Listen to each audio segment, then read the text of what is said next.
தமிழ்நாட்டோட அரசியல் களத்துல வந்து டிஎம்கே விசஸ் ஏடிஎம்கே அப்படின்னு இருந்துச்சு. ஆனா இப்போ வந்து டிஎம்கே விசஸ் டிவிகேன்னு மாறிடுச்சு. அதாவது டிவிக்கேன்றது மாறுச்சுன்னு நீங்க வந்து ஒரு ஒரு ஒரு மாய பிம்பத்தை ஏற்படுத்திக்க விரும்புறீங்க. நம்ம மாணவர்களுக்கு சரியான பாதையை கொடுக்கணும். அட்லீஸ்ட் அது எதுனாவது காட்டணும்.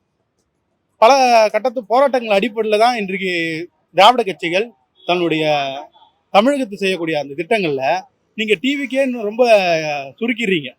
டிவிக்கே வரட்டும், நாங்க தப்பே சொல்ல, கொள்கையை எடுத்துன்னு வாங்க, உங்களுடைய கான்செப்டை சொல்லுங்க மக்களிடத்துல. நாங்க இதெல்லாம் செய்ய போறோம்.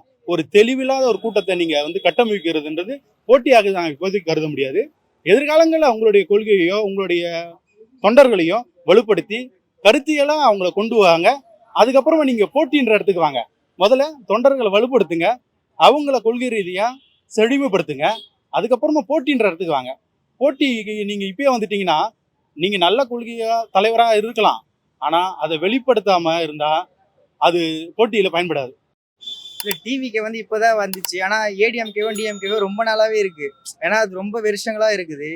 இப்போ வந்து டிவிக்கு இதுக்குள்ளவே ஆட்சி பிடிக்கும்னா அது அவன் ரசிகர்கள் வந்து ஓட்டு போட்டுருவாங்க அப்படி சொல்லிட்டு அவங்க நம்பிட்டு இருக்காங்க. ஆனா ஏடிஎம்கேவும் டிஎம்கேவும் வந்து அவங்களுடைய தொண்டர்கள் வச்சிருக்காங்க. ரொம்ப வருஷமா அவங்க வந்து அவங்கள வச்சிருக்காங்க. இவங்க இப்போ வந்துட்டு எப்படி இவங்க ஜெயிச்சிட முடியும்?